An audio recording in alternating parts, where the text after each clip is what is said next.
Good evening to our viewers here in Guyana and online. I'm Travis Chase with the Monday, April 30 edition of the HGP Nightly News. Here's what you need to know this evening. A 35-year-old man accused of killing his ex-girlfriend has reportedly begged forgiveness after confessing to the murder of the young mother of Prospect East Bank Demerara 2 years ago. Javon Vickery opens a broadcast this evening with this story. Missing and presumed dead. Now it has been confirmed that 37-year-old Shawnette Savory was murdered in August 2016. The dead woman's ex-boyfriend, 35-year-old Zavindra Ramdial, was charged with her murder last week when he appeared before Chief Magistrate Anne McLennan. The mother of Shawnette Savory, Danraji Murray, says the man charged with her daughter's murder had confessed and asked forgiveness. She recounted what happened when she came face-to-face with her daughter's ex-boyfriend. He asked me to forgive him, and I have to forgive him. The killer asked you to forgive him? The alleged person who was... to forgive him? And he tell you why he asked you for forgiveness? No. He didn't say. He just come to you and said forgive him? Yeah. The dead woman's mother says she is grateful for the intervention of the investigators from the Major Crimes Unit, but the whereabouts of her daughter's body is causing her and close relatives much distress. Mr. Williams and his team, they be working very hard. He buried her body up Tuesday. They go up there, the date, they didn't find nothing. But I don't know the next location, what he tell them. He said somewhere else, but I don't know where. When questioned about the possible negative effect the murder case could face without a body, Crime Chief Paul Williams explained that there is sufficient evidence. Before we charge, we seek legal advice. And it simply means that definitely the legal advisors are to know what we have there is good enough. Very good enough and substantive for a case, and this is where we get our advice from. But with my experience and my legal background, yes, we have a strong case. Savory went missing almost 2 years ago after she left her lot 222 Prospect East Bank Demerara home. The case was reopened in 2017 after police received information relating to Savory's demise. Javon Vickery, HGP Nightly News. Thank you, Javon. More gunplay in Leopold Street. And this shooting is said to be part of a war over a cocaine turf. Here are the details. Crime sleuths in Police A Division say they are continuing to investigate a shooting in Leopold Street Monday morning in which 3 persons were wounded. Upon arrival and investigation, officers made contact with 2 of the injured men. They have not been forthcoming about how exactly they had been injured. A credible source confirmed that the shooting is drug-related, saying that it is all about ownership of the cocaine turf. This was later confirmed after an eyewitness who was also shot in a similar drug war months ago spoke off-camera with Nightly News. She claims that it was not a robbery and that it was a gun belonging to a gang member which was used in the shooting. This morning it stemmed up again with a running. And he ended up falling down and take away his gun, his own gun, lick shots in the air, and nobody don't want to kill him.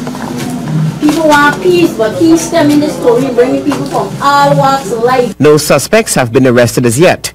Officers recovered several shell casings at the location and were seen venturing into an unoccupied plot of land in search of a gun, which was reportedly tossed into the bushes. Yesterday when you run in the place, because after the hustling for fixing this one fallen, and I picked this one up.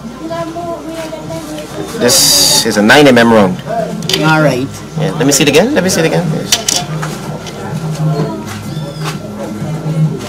Could you hold it in your hand, turn it up one side, let me see. Next side, turn it bottom. This is a live round. A Division detectives are still seeking information on the shooting. Anyone with information is asked to contact the police.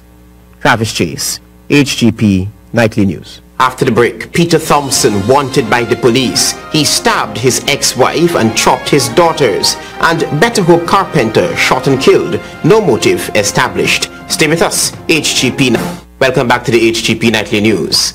A Saturday night murder on the east coast of Demerara has the police searching for clues to bring the gunmen to justice. A 29-year-old carpenter, the victim. Here are the details. There is no established motive just yet regarding the murder of 29-year-old Better Hope carpenter. Daniel Nandlal was shot dead Saturday, shortly after 11 p.m., while he and other relatives were sitting in his yard at Better Hope. Police only know that two men went to the carpenter's home on bicycles and called out for someone. When Nandlal told them that that person wasn't around, shots rang out, and Nandlal was fatally struck once to the lower back. The dead man's cousin spoke with Nightly News. Somebody come by the fence and said that they asked for somebody, and Daniel said that he in the home, and by the time that they hear gunshot and he fall down, and then they start screaming thief, thief, thief, and this when she ended up and called me. Nandlal was rushed to the hospital where he died while receiving treatment. Police were hoping he would have recovered to provide the name of the person for whom the gunmen had asked. Yeah, the person stand outside by the fence and he was sitting in the yard. Shot at him? Yeah. Do you know if Daniel would have been involved in any problem or so? No, he had no problem with nobody. He had no enemy, nothing. What work he does? He's a carpenter.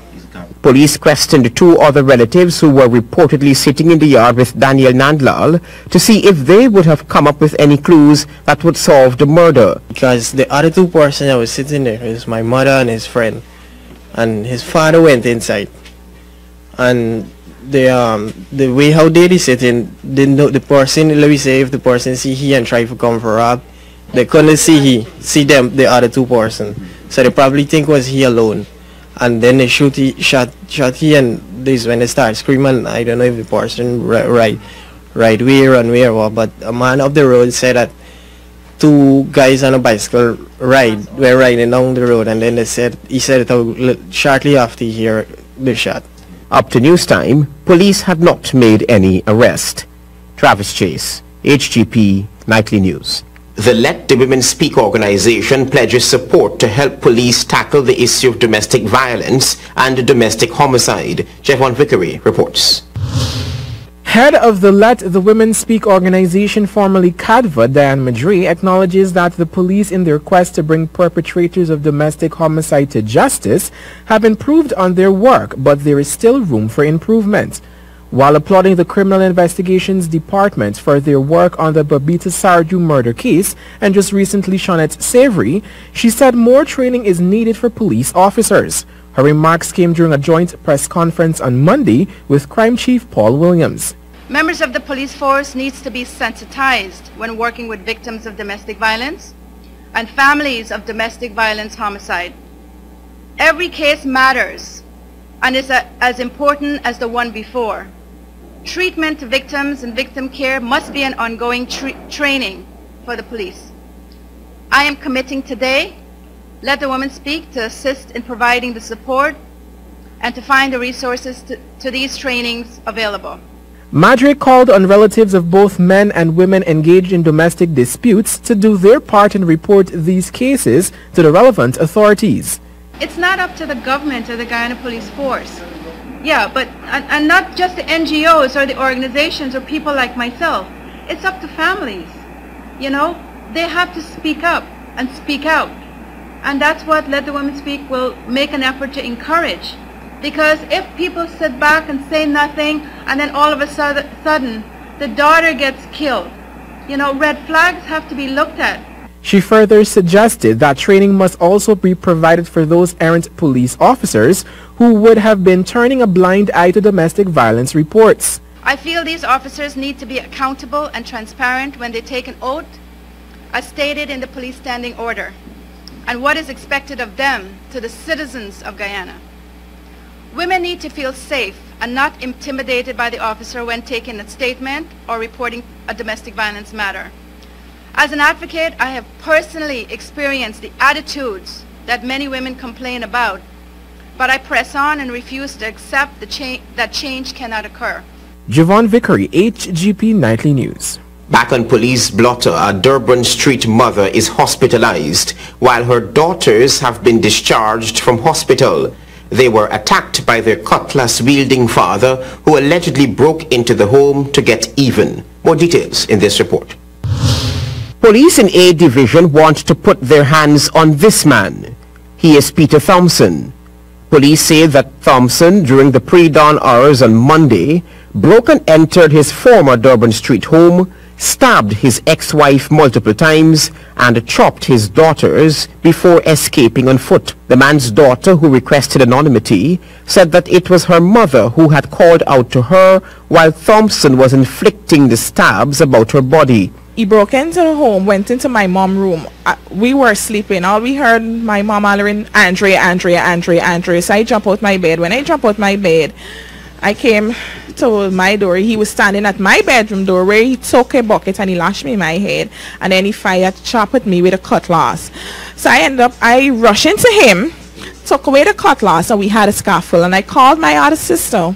My sister came, and she and him also had a scuffle where he run downstairs after finished stabbing my mom, because when she came out of the room, we saw her in blood, all of her clothes in blood. So when we do examine her, she had several stab wounds. Nightly News was told that a High Court judge had ordered Thompson out of the house after the woman filed for divorce, citing years of abuse and torment. Obviously angry at the judge's decision, Thompson from time to time would threaten his family. He and me for done, so he broke up the cabinets and so the police have records about it. So my mom went to the station because it's an ongoing thing, so she ain't able with this abuse. So I wanted me beat her with a Fanderwary court and everything, and so she able. So we went to the station, get several reports at Easter Paintons, where he's out of the home. The next court matters next couple of days from now. This is not the first time he broke into the house. Thompson reportedly gained access from the veranda. A check on the woman's condition revealed that she received 4 gaping stab wounds. Her 20-year-old daughter was chopped twice, as seen here, while the eldest daughter was struck once to the lower back. We need justice because we're not comfortable in here. You got to keep watch. One time my mom is gotta get up, then the next time she sleep I gotta get up, then my sister gotta get up. We're not comfortable. There's only females alone living in here with 3 small children. How much more can we take? A usually reliable police source told Nightly News that they are working on some leads to arrest Thompson, taking into consideration the fears of his family that he may strike again. Travis Chase, HGP Nightly News. In politics, opposition leader Barra Jagdeo said Monday that his party does not support the proposed cybercrime bill in its current form, contrary to what was expressed by PPP executive Mr. Anil Nandlal. Mr. Jagdeo says he is the spokesperson for the PPP and what he says is final. Auden James reports. Section 18.1 of the proposed cybercrime bill has not been receiving great reviews by a large section of the Guyanese populace. Already there are groups who are calling for the total scrapping of that section of the proposed bill, because once passed it can infringe on human rights, they say. That section states, I quote, "A person commits an offense of sedition if the person, whether in or out of Guyana, publishes, transmits or circulates by use of a computer a statement or words, either written or spoken, a text, video, image, sign, visible representation, or other thing that brings or attempts to bring into hatred or contempt, or excites or attempts to excite dissatisfaction towards the government established by in law," unquote. Opposition leader Barra Jagdeo has added his voice to the issue. And so I see this insertion, this new bill in the cybercrime bill, as another tool available to a government that is becoming increasingly undemocratic in its march towards a dictatorship. This is why the entire Guyana must fight to ensure that this retrograde step to charge people for sedition, an archaic offense because of what they say. But although Mr. Jagdeo is calling the sedition clause archaic, he did not recall that it was under his watch as president that Mark Benchcup was charged for the same sedition. Additionally, the PPP had 4 of their MPs in the Special Select Committee that revised the bill, But Jagdeo said the MPs were absent from the committee meetings when that clause was inserted. PPP MP Anil Nandlal had some reservations about the bill, but he had described it as a good bill. Mr. Jagdeo says Mr. Nandlal remarks on social media about the bill is not the party's position. The People's Progressive Party, and I speak for the PPP, does not support this inclusion, this undemocratic inclusion in the cybercrime bill. Jagdeo also took offense to the clause of the bill which speaks about security for government officials. We already have laws protecting all of our citizens, and I would assume that the Prime Minister and the President and ministers are citizens of Guyana, and that they too are afforded the same sort of protections that we all enjoy under law. State Minister Joseph Harman on Friday last defended the bill and said it is intended to defend the state from espionage. This was mocked at by Mr. Jagdeo. Roy and James, 8. You're watching the HGP Nightly News. Welcome back. Government is working to improve conditions for travelers stranded at the CGIA when encountering difficulties with flights. Kristen Macklingham reports. Minister of Public Infrastructure David Patterson has committed to finding solutions to ensure that stranded passengers get better treatment. This comes after recent reports of Cuban travelers having to sleep at the airport when the airlines plying the Havana route experienced difficulties. I don't want the impression to be had that our comrades from Cuba are not welcome here. There was an issue a few months ago with the airline. The airline had a problem, obviously, and the airline canceled a few flights. That's why our comrades from Cuba were there. Obviously, we did our best to accommodate them and make them better.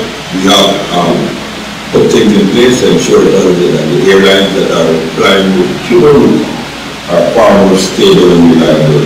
According to the Public Infrastructure Minister, foreigners who are faced with such issues should be made to feel both safe and comfortable. We don't want anyone in the region to think that we have our commerce from Cuba deliberately cancelled.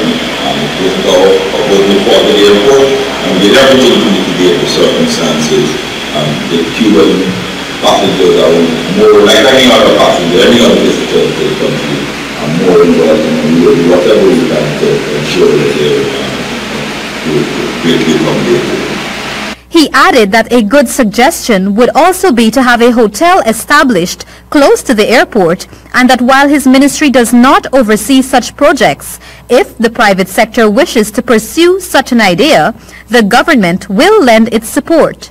If anyone remembers the private sector has a plan that they would like to do that, we will obviously partner with them.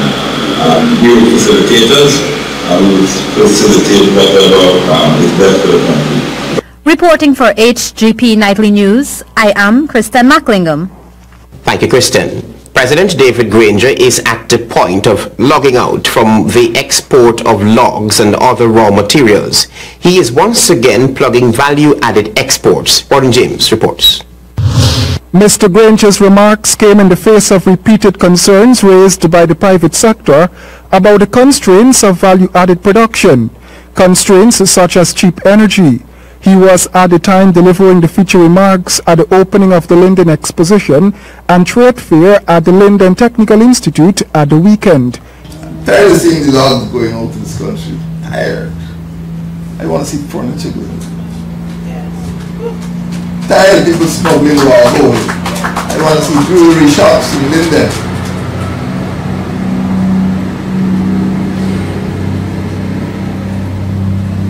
I always tell of my experience campaigning in Kalkuni in the Burbis River. I've never seen so many logs in a pontoon. Tall like a house, chock full of logs. Huge pontoons of bauxite, all heading north. We have to add value to these important products of our country. Mr. Granger said the exhibition offered an opportunity for innovation and to get out of the mindset of just mining and producing raw materials. The president called on Lindeners to develop their region by increasing economic activity so as to create jobs, generate wealth, and reduce poverty. Linden had the capability to advance by leaps and bounds by employing its human resources, its talent, by exploiting its agricultural, mineral, and other natural resources, by adding value. The president said his government is prepared to do all it can for the people, but the people have to reach the government halfway, since it is a collaborative effort between government and the people that is needed to move the country forward. Harmony has asked for some stools. I will give them the stools. But I've insisted the stools have to be made here. I'm not bringing stools from outside of the region. Thank you for your applause. You have the wood, you have the talent, and I will provide the capital so that Harmony gets tools for the laboratory. You get the best of the clapping steady now. You have to industrialize. You have the skills. We are standing in a technical institute compound this afternoon.